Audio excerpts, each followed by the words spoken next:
ہمارے معاشرے کا یہ عالم ہے، ایک طرف تو دولت و ثروت کی اتنی ریل پیر ہے کہ آدمی کو اپنے بغل میں اور اپنے پڑوس میں رہنے والے فاقہ کشوں کو فاقہ کش نہیں نظر آتے ہیں، اور دوسری طرف ایسے ہیں کہ اگر صبح کا ناشتہ کرتے ہیں تو دوپہر کے لیے وہ روٹی کے انتظار میں وہ گھر میں بیٹھے ہوئے رہتے ہیں۔ مرض اگر کوئی مہلک کسی کو لگ جاتا ہے تو اس کے علاج و معالجے کے لیے ان کے پاس دولت نہیں ہوا کرتی ہے۔ یہ بھی ایک دین کا کام ہے۔ اللہ کے رسول صلی اللہ علیہ وسلم نے ارشاد فرمایا ہے، آپ نے تو یہاں تک ارشاد فرمایا ہے کہ اگر تمہارے گھر میں سالن بنے تو اس میں گوشت بنے تو اس میں اتنا پانی ڈال دو تاکہ بغل والا اگر اس کے اندر اتنی حیثیت نہیں ہے، اس کی خوشبو سے وہ تڑپ جاتا ہے، تو کم سے کم سالن اس کے گھر پہ پہنچ جائے۔ یہ تو سرور کائنات صلی اللہ علیہ وسلم نے تعلیمات ہمیں دی ہیں۔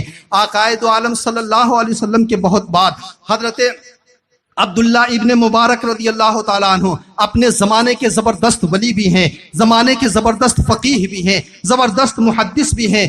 آپ حج کرنے جا رہے تھے، حج سے جب آپ حج کرنے جا رہے تھے، عرفات کے میدان میں آپ سوئے ہوئے تھے، آنکھ لگ گئی، خواب کیا دیکھتے ہیں؟ نورانی فرشتے رجسٹر لے کر کے کھڑے ہیں اور کہہ رہے ہیں کہ امسال کسی کا حج قبول نہیں ہوا ہے، عبداللہ ابن مبارک کا بھی حج قبول نہیں ہوتا اگر فلاں شخص کا حج قبول نہیں ہوتا۔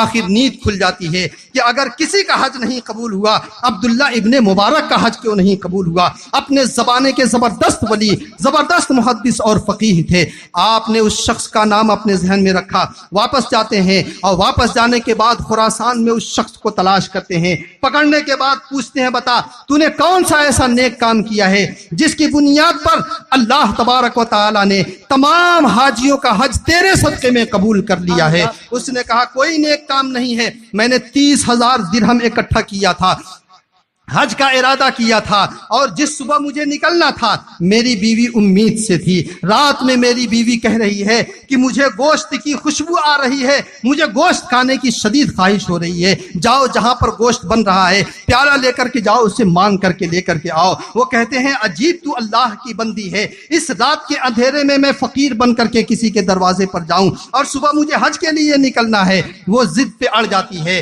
اب بیوی کی خواہش کے سامنے مجبور ہو جاتے ہیں، جا کر کے دروازے پر دستک دیتے ہیں۔ ایک بوڑھی خاتون گھر سے نکلتی ہے اور کہتے یہ اپنا مدعا بیان کرتے ہیں، میری بیوی کو گوشت کھانے کی شدید خواہش ہے، آپ کے ہاں سے گوشت کی خوشبو ہمارے گھر تک پہنچ رہی ہے، آپ تھوڑا سا پیالے میں ہمیں دے دیں۔ وہ خاتون کہتی ہے میاں یہ آپ کے لیے جائز نہیں ہے۔ ان کا ماتھا ٹھنک جاتا ہے کہ یہ کیسا کھانا ہے جو امت محمدیہ کے ایک فرد کے لیے جائز ہے اور میرے لیے جائز نہیں ہے۔ جب بہت ضد پہ اڑ جاتے ہیں تب وہ خاتون کہتی ہے 3 دن ہو گیا ہے ہمارے گھر میں فاقے ہو رہے ہیں، بچے بھوک کی وجہ سے بلک رہے تھے، تڑپ رہے تھے، میں رات کے اندھیرے میں نے صبح کے اجالے میں دیکھا تھا ایک گدھا مرا پڑا ہوا تھا، رات کے اندھیرے میں جا کر کے گوشت کاٹ کر کے لے کر کے آئی ہوں، وہی گوشت بن رہا ہے، یہ تمہارے لیے جائز نہیں ہے، میرے لیے یہ جائز ہے۔ ان کا لرز جاتے ہیں، اندر سے روح کانپ جاتی ہے، گھر پہ آتے ہیں اور آنے کے بعد وہ 30,000 درہم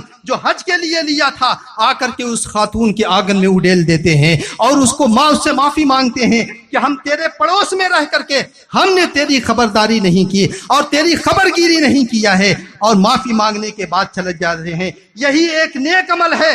حضرت عبداللہ ابن مبارک فرماتے ہیں بس یہی نیک عمل ہے جس کی بنیاد پر رب کائنات نے تمام لوگوں کے حج کو قبول کر لیا ہے۔ آج ہمارے معاشرے میں ایسے ایک نہیں، ہر گلی، ہر نکڑ، ہر محلے میں آپ کو ایسے لوگ مل جائیں گے جن کے پاس علاج کا پیسہ نہیں ہے، جن کے پاس کھانے کا پیسہ نہیں ہے، لیکن آج ہم اپنی دولت میں اور اپنی ثروت میں اس قدر مست ہیں کہ ہمیں ان غریبوں اور فقیروں کا درد نظر نہیں آتا ہے۔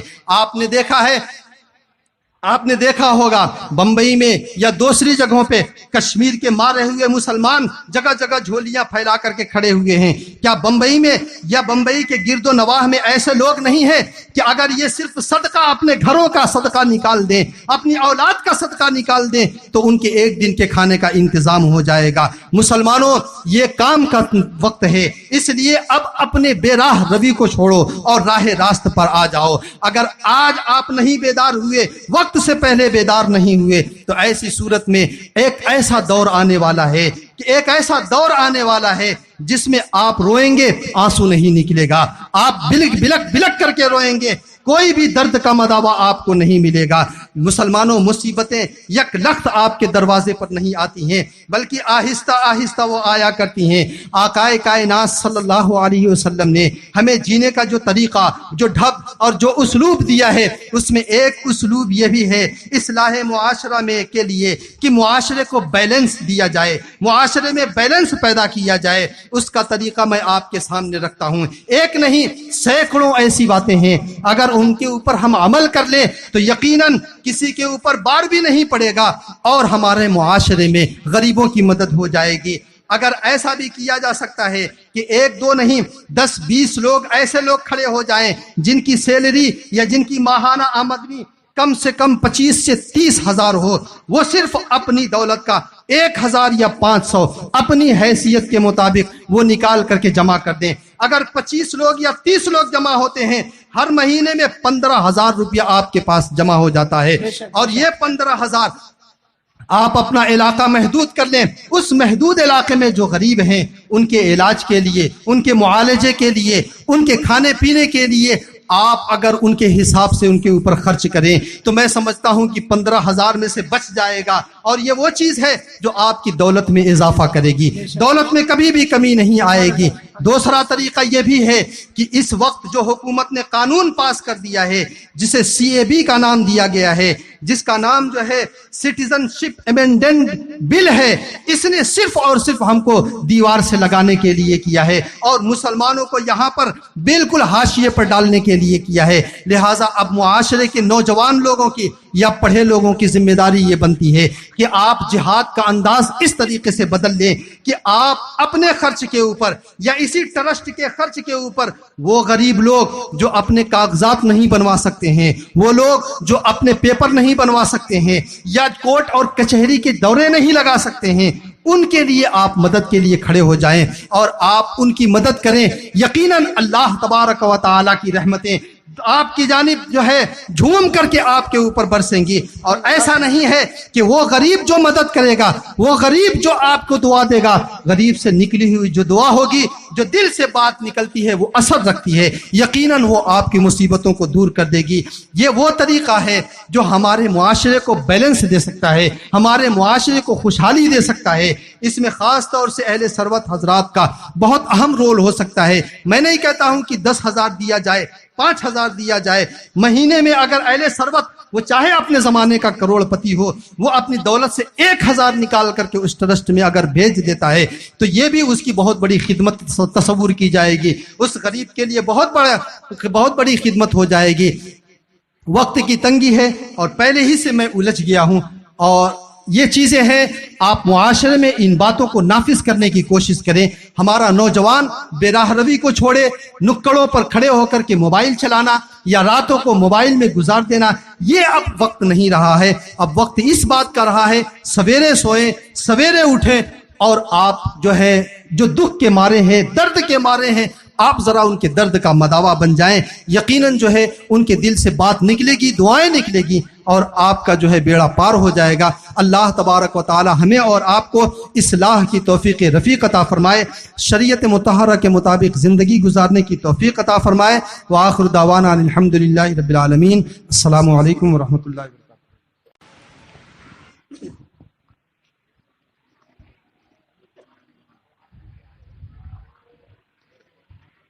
اسٹیج پر رونق افروز مستند و موقر علماء کرام، مفتیان اعظام، ائمہ، حفاظ و قراء، سامعین و حضرات، عزیز بچوں، پردہ نشین ماؤں اور بہنوں، السلام علیکم ورحمۃ اللہ وبرکاتہ۔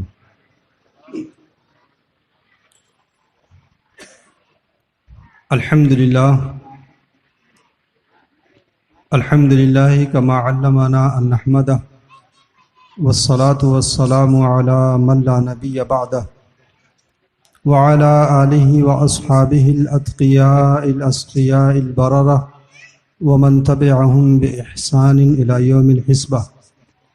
اما بعد، فاعوذ باللہ من الشیطان الرجیم بسم اللہ الرحمن الرحیم ان تنصروا اللہ ینصرکم وقال اللہ تبارک و تعالی فی مقام آخر ان اولیاؤہ الا المتقون صدق اللہ العظیم وصدق رسولہ النبی الامین المتین الکریم ونحن علی ذلک لمن الشاہدین والشاکرین والحمد للہ رب العالمین۔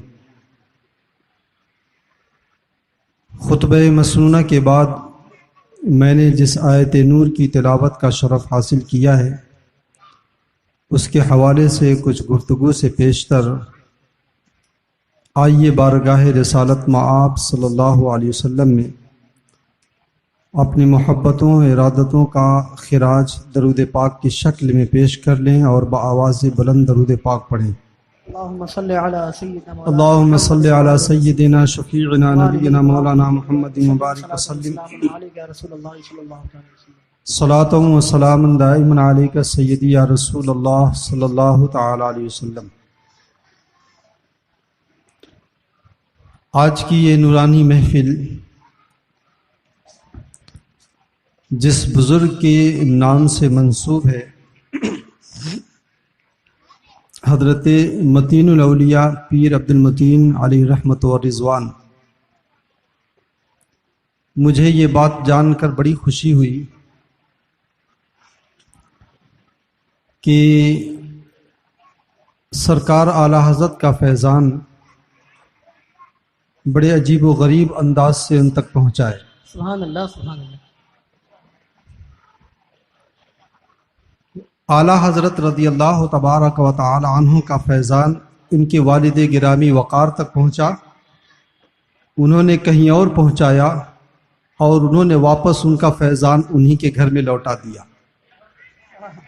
واہ سبحان اللہ یعنی حضور محبوب الاولیاء نے فیض پایا سرکار اعلیٰ حضرت سے، سبحان اللہ سبحان اللہ انہوں نے فیضان دیا حضرت شاہ صاحب علیہ رحمت کو، سبحان اللہ اب پھر وہی فیضان پلٹ کر کے حضرت متین الاولیاء کے پاس آ گیا۔ سبحان اللہ سبحان اللہ۔ نسبتیں اپنا رنگ دکھاتی ہیں، وہ چاہے جہاں پر ہو، اور انہی کی ذات والا تبار سے آج کا یہ پروگرام، آج کی یہ محفل منسوب ہے۔ آپ کی حیات طیبہ یا آپ کی زندگی کے تابناک ایام کے اوپر ہمارے بزرگ عالم دین حضرت مولانا مفتی محمد اسلم صاحب نے روشنی ڈالی ہے، کما حقہ نہ کہہ سکتے ہیں، نہ اولیاء کرام کی زندگی پہ اوپر ہم کما حقہ روشنی ڈال سکتے ہیں، بے شک کیونکہ ان کا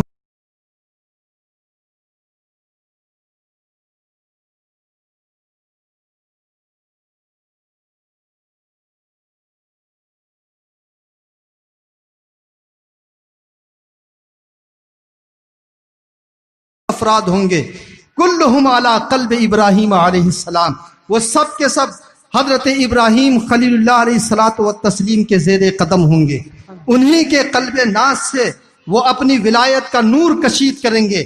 یہ وہ افراد ہوتے ہیں جنہیں تصوف کی زبان میں ابدال زمانہ کہا جاتا ہے۔ ان کے بارے میں اللہ کے رسول نے فرمایا ہے کہ تدفع بہم عن اہل الارض، اس روئے زمین سے جو اہل زمین کے اوپر نازل ہونے والی مصیبتیں ٹالی جاتی ہیں، انہی ابدال زمانہ کے صدقے میں ٹالی جاتی ہیں، انہی ابدال زمانہ کی وجہ سے ہمارے اوپر بارشیں ہوتی ہیں، رزق کے سامان فراہم کیے جاتے ہیں۔ تو جو بھی ولی ہوتا ہے وہ کسی نہ کسی نبی کے زیر قدم ہوتا ہے، اور جو ولی جس نبی کے زیر قدم ہوتا ہے اس نبی کے اوصاف اس ولی کے اندر پائے جاتے ہیں، کیونکہ وہ جو ولی ہوتا ہے اس نبی کا مظہر ہوا کرتا ہے، اس ولی کے اس نبی کا مظہر ہوا کرتا ہے۔ اب جو انبیاء کرام علیہ الصلوۃ والتسلیم جلال کی صفت سے متصف ہیں اور جلالی ہوتے ہیں، ان انبیاء کرام علیہ الصلوۃ والتسلیم کے قدم کے اوپر جو اولیاء کرام ہوں گے ان کے اندر جلال پائیے گا، اور وہ اولیاء کرام، وہ انبیاء کرام جن کے اندر جمال ہی جمال ہوتا ہے، ان کے زیر قدم جو اولیاء کرام ہوں گے ان کے اندر جمال ہی جمال پائیے گا۔ اور یہ بھی اس سے بات سمجھ میں آئی جو نبی جس مقام و مرتبے پر فائز ہوگا اس نبی کے زیر قدم رہنے والا ولی بھی اسی مقام و مرتبے پر فائز ہوگا، اسی انداز اسی حساب سے اس کا ہوگا۔ اب غوث اعظم رضی اللہ تعالیٰ عنہ کا ایک شعر ملاحظہ فرمائے۔ حضرت غوث اعظم رضی اللہ تعالیٰ عنہ فرماتے ہیں کہ تمام انبیاء، تمام اولیاء کرام کسی نہ کسی نبی کے زیر قدم ہیں، لیکن میں نبی رحمت صلی اللہ علیہ وسلم کے زیر قدم ہوں۔ حضرت غوث اعظم فرماتے ہیں کہ سب کے سب ولی کسی نہ کسی نبی کے زیر قدم ہیں، اور میں احمد مصطفیٰ صلی اللہ علیہ وسلم کے زیر قدم ہوں۔ یعنی بتا یہ دیا کہ اب یہ بات کھل کر کے سامنے آ گئی کہ جتنی زیادہ کامل میرے نبی کی ہستی ہے اتنی ہی زیادہ کامل میرے غوث کی غوثیت ہے۔ آقائے کائنات صلی اللہ علیہ وسلم اس دنیا کے سب سے پہلے غوث ہیں، اور جو غوث ہوتا ہے تصوف کی زبان میں اسے عبداللہ کا خطاب دیا جاتا ہے۔ اس کے دو وزیر ہوتے ہیں، ایک وزیر چپ ہوتا ہے، ایک وزیر راست ہوا کرتا ہے۔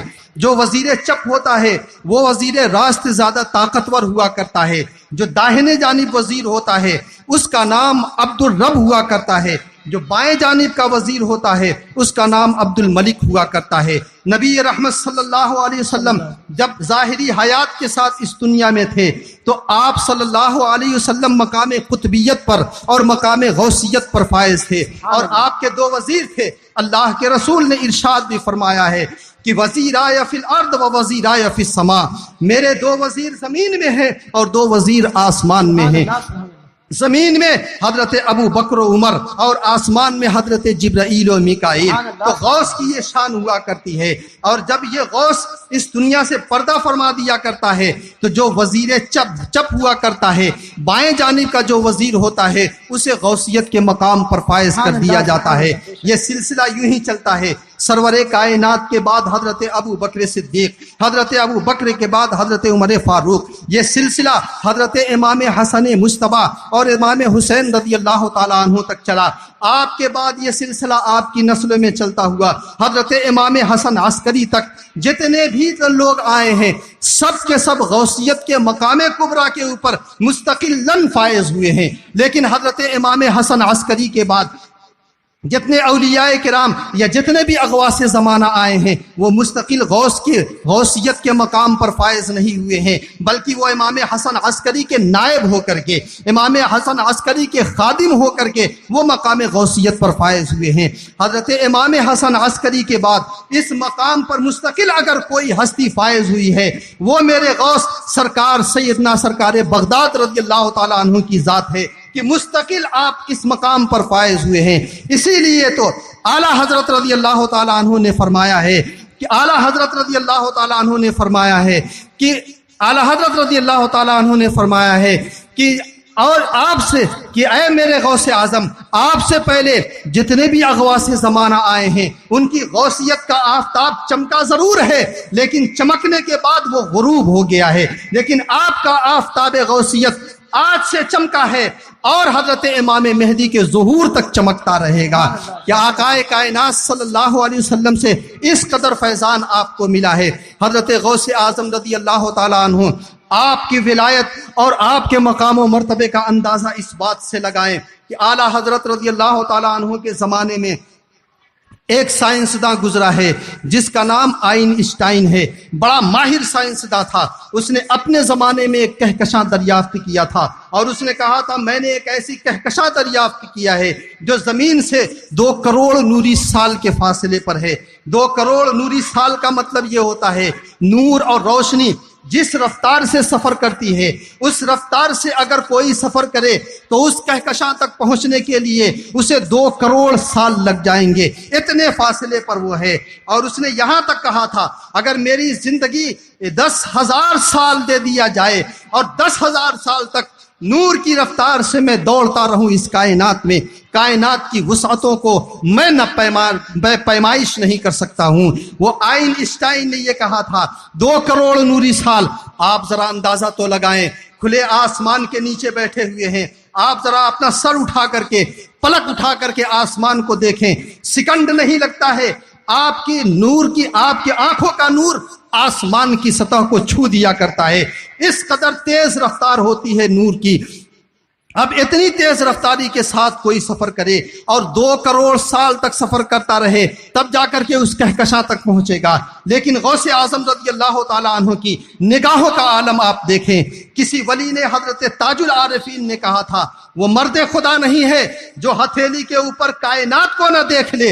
حضرت جنید بغدادی نے کہا تھا کہ وہ مرد خدا نہیں ہے جو اس کائنات کو اپنے انگوٹھے کے ناخون میں نہ دیکھ لے، لیکن میرے غوث اعظم نے فرمایا تھا کہ نظر تو الی بلاد اللہ جمعان کخردلۃ علی حکم اتصالی، میں نے ساری کائنات کو ایسے دیکھا ہے جیسے ہتھیلی کے اوپر رائی کا دانہ دیکھتا ہوں۔ یہ غوث اعظم رضی اللہ تعالیٰ عنہ کا مقام ہے۔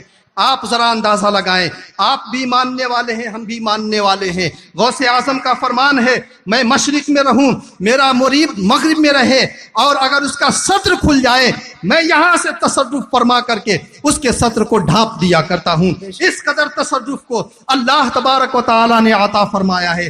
4 اولیاء کرام اس کائنات میں ہیں جو اس دنیا سے پردہ فرمانے کے بعد بھی تصرف کرتے ہیں، جن میں ایک سرکار بغداد رضی اللہ تبارک و تعالی عنہ ہیں۔ اگر سرکار بغداد رضی اللہ تعالی عنہ کو اتنا تصرف حاصل ہے، اتنی زیادہ قوت اور اتنی پاور حاصل ہے، تو کیا سرکار بغداد رضی اللہ تعالی عنہ اس دنیا میں جہاں جہاں بھی مسلمان یا ان کے چاہنے والے پریشان حال ہیں، کیا سرکار بغداد ان کی مدد کو نہیں پہنچیں گے؟ آخر کیوں نہیں پہنچتے ہیں؟ ماجرا کیا ہے کہ ہر جگہ مسلمان ستایا جا رہا ہے، ہر جگہ مسلمانوں کے اوپر آفت ڈالی جا رہی ہے، لیکن سرکار بغداد رضی اللہ تعالیٰ عنہ کا فیضان ہمیں نظر نہیں آتا ہے۔ ہم دوسروں کے سامنے ہاتھ جوڑ کر کے کھڑے رہتے ہیں، مدد کی بھیک مانگتے ہیں، لیکن ان اولیاء کرام کا ہمارے اوپر کوئی سایہ نہیں نظر آتا ہے۔ پورے عراق میں آپ نے دیکھا ہوگا اور تاریخ میں آپ نے پڑھا بھی ہوگا کہ پورے عراق کو کھنڈروں میں تبدیل کر دیا گیا ہے۔ آپ اگر بغداد شریف جائیں تو آپ دیکھیں گے بغداد کے 2 علاقے ہیں، ایک اعظمیہ اور ایک کاظمیہ۔ اعظمیہ میں اہل سنت و جماعت کی کثرت ہے، یہ وہ علاقہ ہے جو امام اعظم رحمت اللہ تعالی علیہ کے ماننے والے اور آپ کے معتقدین، اور اس علاقے میں بڑے جید علماء کرام اور بڑے جید بزرگان دین ہیں۔ حضرت شیخ شبلی، حضرت جنید بغدادی، حضرت صدی سقطی، حضرت ابراہیم خواص، اور خود حضرت امام اعظم حضرت ابو الحسین نوری رحمت اللہ تعالی علیہ مجمعین، ایسے جید بزرگان دین ہیں، لیکن آپ جا کر کے دیکھیں گے اس پورے علاقے کو کھنڈر میں تبدیل کر دیا گیا ہے۔ اور کاظمیہ کا جو علاقہ ہے جہاں شیعوں کی آبادی زیادہ ہے، جہاں حضرت امام موسیٰ کاظم، حضرت امام احمد ابن حنبل، دیگر بزرگان دین ہیں، وہ علاقہ آج بھی شاداب ہے۔ آخر اہل سنت و جماعت اگر حق پر ہے تو مصیبتیں انہی کے اوپر کیوں توڑی گئی ہیں؟ آخر ان اولیاء کرام نے ہماری مدد کیوں نہیں کیا؟ اللہ کے رسول صلی اللہ علیہ وسلم سے جو فیضان انہیں ملا، اس فیضان اور اس تصرف کی بنیاد پر مدد کیوں نہیں کرتے ہیں؟ تو ایک بات ذہن میں آپ رکھ لیں کہ آپ جس بھی ولی کو مانیں یا جس بھی بزرگ کو مانیں، جب تک آپ ان کی تعلیمات کو نہیں اپنائیں گے، ان کی روحانی توجہ آپ کی جانب ہرگز نہیں ہو سکتی ہے۔ حضرت غوث اعظم رضی اللہ تعالی عنہ نے تو اپنے مریدین سے فرمایا تھا، سنو سارا عراق میرے حوالے کر دیا گیا ہے۔ ایک مدت کے بعد آپ نے مریدین سے فرمایا کہ میں پہلے کہا کرتا تھا کہ پورا عراق میرے تصرف میں دے دیا گیا ہے، لیکن اب میں تم سے یہ کہتا ہوں کہ ساری دنیا میرے تصرف میں دے دی گئی ہے، میں یہاں سے بیٹھ کر کے جہاں چاہوں تصرف فرما دوں۔ تو جب سرکار بغداد کو اتنی قوت ہے تو آخر ہمارے اوپر مدد کا یہ ہاتھ کیوں نہیں بڑھتا ہے؟ وجہ اس کی یہ ہے کہ ہم نے سرکار بغداد کی تعلیمات کو ٹھکرا دیا ہے، ہم نے شریعت کی تعلیمات کو ٹھکرا دیا ہے۔ حضرت غوث اعظم رضی اللہ تعالیٰ عنہ جب ممبر واعظ پر تشریف فرما ہوتے، آپ کا ایک جملہ ایسا تھا جو ہر واعظ کا حصہ ہوتا تھا، احفظ اللہ یحفظکم، کہ تم اللہ کی حفاظت کرو، اللہ تبارک و تعالی تمہارا نگہبان ہوگا۔ اللہ تبارک کے رسول صلی اللہ علیہ وسلم کی حدیث بھی ہے، حضرت عبداللہ ابن مسعود رضی اللہ تعالیٰ عنہ سے مروی ہے، اللہ کے رسول نے صاف فرمایا ہے احفظ اللہ یحفظکم، تم اللہ کی حفاظت کرو، اللہ تمہاری حفاظت کرے گا۔ قرآن پاک میں جس آیت کریمہ کی تلاوت کا شرف میں نے حاصل کیا اس کا مفہوم بھی یہی ہے، انصر اللہ ینصرکم، تم اللہ کی مدد کرو، اللہ تبارک و تعالی تمہاری مدد فرمائے گا۔ آپ جانتے ہیں رب کا، ان بچوں کو یہاں سے ہٹا دیجیے، ہٹا دیجیے، ان بچوں کو ہٹا، ادھر چلی جاؤ بیٹی۔ درود پاک پڑھیں، اللہم صلی علی سیدنا محمد و علیہ وسلم، صلاۃ و سلام علیک سیدی یا رسول اللہ صلی اللہ علیہ وسلم۔ اللہ تبارک و تعالی کسی کی مدد کا محتاج نہیں ہے، اللہ تبارک و تعالی کسی کی بھی مدد یا کسی کی بھی حفاظت کا محتاج نہیں ہے۔ اللہ کی حفاظت کا مطلب ہوتا ہے کہ اللہ تبارک و تعالی کے دین کی حفاظت کرو، اللہ تبارک و تعالی کے احکام کی حفاظت کرو۔ اللہ تبارک و تعالی نے تمہارے اوپر جو فرائض و واجبات دیے ہیں ان فرائض و واجبات کو ادا کرو۔ اگر تم دین الہی کی حفاظت کرو گے اللہ تبارک و تعالی تمہاری حفاظت فرمائے گا۔ مفہوم یہ ہے، آج اگر آپ نظر اٹھا کر کے دیکھیں تو ساری دنیا میں مسلمانوں کو مارا جا رہا ہے، مسلمانوں کو دیوار سے لگایا جا چکا ہے۔ آقا کائنات صلی اللہ علیہ وسلم کی وہ حدیث بار بار میرے حاشیہ ذہن پہ ابھرتی ہے جو حضرت ثوبان رضی اللہ تعالی عنہ سے اللہ کے رسول صلی اللہ علیہ وسلم نے فرمایا تھا، کیف یا ثوبان اذا تداعى لكم سائر الامم، اے ثوبان اس وقت تمہارا کیا عالم ہوگا جب ساری دنیا کی ساری قومیں تمہارے اوپر ٹوٹ پڑیں گی۔ اور ان کے ٹوٹنے کا انداز یہ ہے، مثال دے کر کے اللہ کے رسول نے فرمایا تھا جس طریقے سے دسترخوان پہ بیٹھے ہوئے لوگ گوشت کے پیالے پر ٹوٹ پڑتے ہیں، ہر شخص اس کے اوپر قبضہ جمانے کی کوشش کرتا ہے، اسی طریقے سے تمہارے اوپر ساری قومیں ٹوٹ پڑیں گی۔ جو آئے گا وہ تمہیں بہا لے جائے گا، جو آئے گا وہ تمہیں گزند پہنچائے گا۔ حضرت ثوبان رضی اللہ تعالیٰ عنہ نے عرض کیا، یا رسول اللہ امن قلت یومئذ، یا رسول اللہ تعداد ہماری کم ہوگی، ورنہ ہم تو 313 جب تھے تب بھی ہم نے ناکو تلے چنے چبوا دیے تھے۔ اللہ کے رسول صلی اللہ علیہ وسلم فرماتے ہیں نہیں، انتم یومئذ کثیر، ان دنوں تمہاری تعداد بہت زیادہ ہوگی۔ آپ ذرا اندازہ لگائیں، آج اس دنیا میں ہر چھٹا شخص مسلمان ہے۔ اس دنیا کی 1 کروڑ آبادی میں 1 ارب آبادی میں اس دنیا کا ہر چھٹا شخص مسلمان ہے۔ ہم چھٹے حصے، دنیا کا چھٹا حصہ مسلمانوں سے بھرا ہوا ہے۔ ساری دنیا میں اگر دیکھ لیا جائے تو کرسچنوں سے زیادہ بھی ہماری تعداد ہے اس دنیا میں، لیکن سب سے زیادہ جو پست قوم ہے پوری دنیا میں اور سب سے زیادہ ذلت جو قوم اٹھا رہی ہے وہ ہماری قوم ہے، کوئی اور قوم نہیں ہے۔ آقا کائنات صلی اللہ علیہ وسلم کا فرمان ذرا دیکھیں، کائنات ادھر سے ادھر ہو جائے، زمین پھٹ جائے، آسمان ٹکڑے ٹکڑے ہو جائے، سب کچھ بدل سکتا ہے، میرے آقا کا فرمان نہیں بدل سکتا ہے، میرے آقا کا فرمان غلط نہیں ہو سکتا ہے۔ اللہ کے رسول صلی اللہ علیہ وسلم نے فرمایا تم زیادہ ہوگے لیکن تمہارا عالم یہ ہوگا، جس طریقے سے سیلاب خس و خاشاک کو بہا لے جاتا ہے اسی طریقے سے ہر قوم جو آئے گی وہ تمہیں بہا لے جائے گی۔ آپ ذرا دیکھیں تو برما میں ہمیں پیٹا گیا ہے، یہاں پر ہمیں دیوار سے لگایا جا رہا ہے، فلسطین میں ہمارا خون بہ رہا ہے، شام میں ہمیں مارا گیا ہے، لیبیا میں ہماری قتل و غارت ہوئی ہے، عراق میں ہم کو مارا گیا ہے۔ ہر جگہ جہاں بھی جو خون بہ رہا ہے وہ خون کسی غیر کا نہیں، مسلمان کا خون ہے۔ مسلمانوں ذرا اندازہ لگاؤ، وقت سے پہلے بیداری دانائی کہی جاتی ہے، اس لیے آقا کائنات صلی اللہ علیہ وسلم کے ان فرمان میں غور و فکر کریں اور ذرا اپنے گریبان میں جھانک کر کے دیکھیں آپ کس جگہ پر کھڑے ہیں، آپ کس نکڑ کے اوپر کھڑے ہیں۔ آقا دو عالم صلی اللہ علیہ وسلم، اولیاء کرام جو ہوا کرتے ہیں، جو اللہ کے نیک بندے ہوتے ہیں، وہ چھوٹی چھوٹی اور معمولی باتوں میں بھی عبرت کی نشانی ڈھونڈ لیا کرتے ہیں۔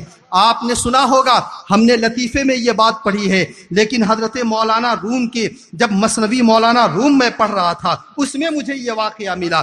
آپ نے بارہا سنا ہوگا کہ ایک شیر نے ایک گدھے اور ایک لومڑی کے ساتھ شکار پر نکلا اور اس نے تین شکار ان تینوں نے مل کر کے کیا، ایک خرگوش کا، ایک بکری کا اور ایک گائے کا شکار کیا۔ جب شکار کرنے کے بعد سامنے رکھا تو سامنے رکھ کر کے اس نے کہا کہ اسے تقسیم کیسے کیا جائے، تو اس شیر نے گدھے سے کہا